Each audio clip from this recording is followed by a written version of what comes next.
Despite the fact that they don't believe in purgatory, even Protestants will have to go there.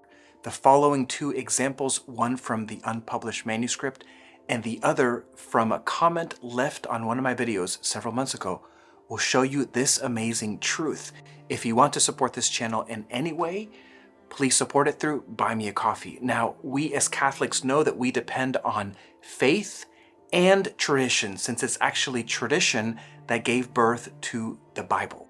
There's an amazing video by Gabby After Hours where he talks about this, that the Bible is a Catholic book that the Catholic Church wrote. So it's within the Catholic faith that we interpret how we believe it.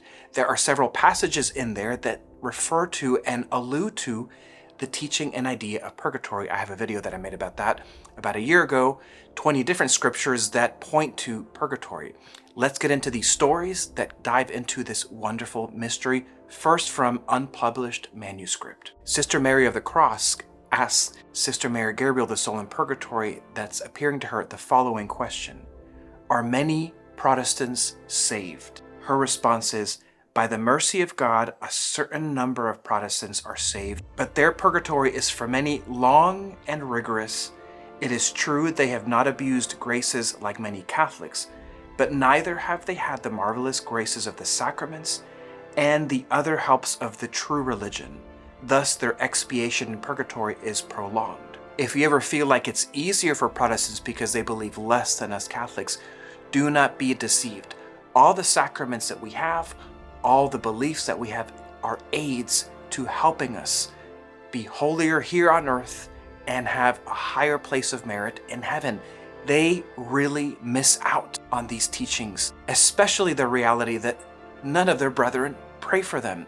So we as Catholics must have mercy on them, despite the fact that they are sometimes very stubborn in believing about purgatory and attack it violently, as many comments that are left on these videos, which I removed, show. Now listen to the following story. She says, my purgatory story is titled, How My Deceased Protestant Ex-Husband Led Me Back to the Catholic Church.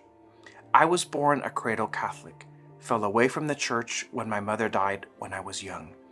When I got married, he used to talk very bad about the Catholic faith. I knew what he was saying about the church was not right, but I did not know how to defend the teachings. Among many other issues, we divorced after 5 years of marriage in 1994. We had a beautiful daughter together. In 2010, he passed away from pancreatic cancer. He came to me in a dream the day we buried him. In the dream, we were on a train, like we were taking him to a place. It was dark, pitch black, all around except for inside the train cart. He was at the front, sitting down, looking straight ahead. He was solemn and quiet, not saying a word. I was sitting in the back, not saying a word either. Everything was quiet. He gets up and walks to me and says, Mary, I loved you the best way I could. I realize I didn't give you the kind of love you needed, and I'm sorry. But you need to allow yourself to be loved. Now, I didn't know it at the time, but he was on his way to purgatory. I didn't know much about my Catholic faith. For the next 7 years, after much searching for what is truth and what is love, and through dreams of him leading me, I finally understood the Catholic Church was a true church. I finally understood that unconditional love. It was at that time it seemed like God opened up heaven and enveloped me with his warm, peaceful embrace and set my heart inflamed with that burning love in 2017. And I still hunger to know more, to learn more, and to love more. He never came to me in my dreams any longer until almost 2 years later. I was dreaming one night and he interrupted my dream.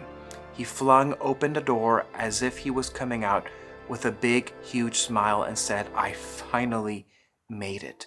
Through those years, I understood he was going to purgatory in that first dream, and the last dream he finally made it home. I pray daily for the holy souls in purgatory. So you see, we can pray for the Protestants and should pray for the Protestants, especially those in purgatory, so that they can be instruments of conversion to our brothers and sisters that are separated here on earth. One day, through this channel and many others and our faith and our suffering, we will bring them back into the fold, maybe even precisely through the teaching on purgatory.